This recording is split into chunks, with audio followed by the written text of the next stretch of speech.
ప్రార్థన చేసినప్పుడు దేవుడి యొక్క ఊరిని ప్రేరేపించడం జరిగింది. మరి మీ అందరూ బాగుండాలని మేమందరం కూడా ఈ సువార్త నిమిత్తము మరి ఊర్లోకి రావడం జరిగింది. కాబట్టి సహోదరులారా, మరి సిస్టర్ చక్కటి పాట పాడింది.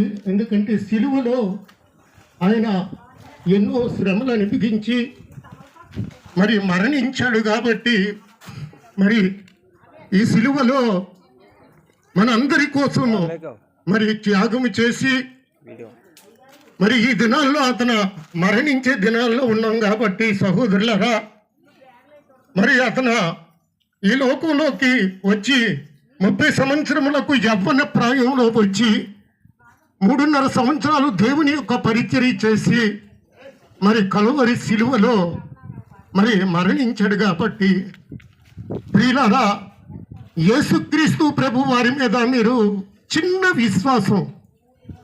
విశ్వాసం ఉంచితే మీ ఇంట్లోకి వచ్చి ఆయన కూర్చుంటాడు. ఈరోజు దేవునికి మహిమ కలుగును గాక.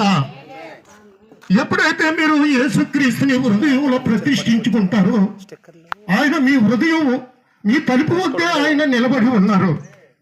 మీరు ఎప్పుడైతే తలుపు తీస్తారో, ఈ హృదయం అనే తలుపు తీస్తారో ఆయన హృదయంలోకి వచ్చి కూర్చుంటారు.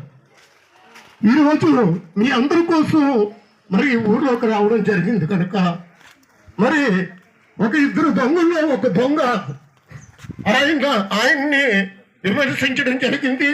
2వ దొంగ విశ్వాసంగా ఆయన్ని ప్రభువా నీ రాజ్యంలోకి వస్తే నన్ను జ్ఞాపకం చేసుకోమని విశ్వాసంతో అన్నాడు. కాబట్టి ఆయన దేవుని రాజ్యంలో ప్రవేశించాడు. కాబట్టి సహోదరులారా, మీరందరూ కూడా దేవుని రాజ్యంలో ఉండాలని, మీరందరూ బాగుండాలని, యేసుక్రీస్తు నామములో మీరు రక్షించబడాలి.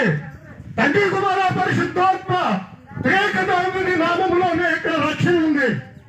ఈ రక్షణ సువార్త మాకు బైబిల్ గ్రంథంలో తెలియజేశాడు. కాబట్టి మేమందరం కూడా ఈ సత్యాన్ని మరి ప్రకటిస్తున్నాం. ఇటువంటి ఎండలో కూడా మాకు ఎంతో సరళంగా ఉంది. ఎందుకంటే ఆయన మాటలు, ఆయన త్రోవలో, ఆయన మార్గంలో నడవడం మాకెంతో ఆనందంగా ఉంది. ఈరోజు మరి కాలం సంపూర్ణమై ఉన్నది, దేవుని రాజ్యం సమీపించుచున్నది. కాబట్టి మీరంతా మరి పాప క్షమాపణ పొంది మరి మారు మనసు పొందుకోవాలి. ఇంకా సమయం తక్కువ ఉంది. ఈ తక్కువలోనే మీరు రక్షించబడతారని మరి మేము ఈ ఊర్లోకి వచ్చాం. కాబట్టి మీరందరూ బాగుండాలి. యేసుక్రీస్తు నామములో మీరందరూ రక్షించబడునుగాక. ఆమేన్.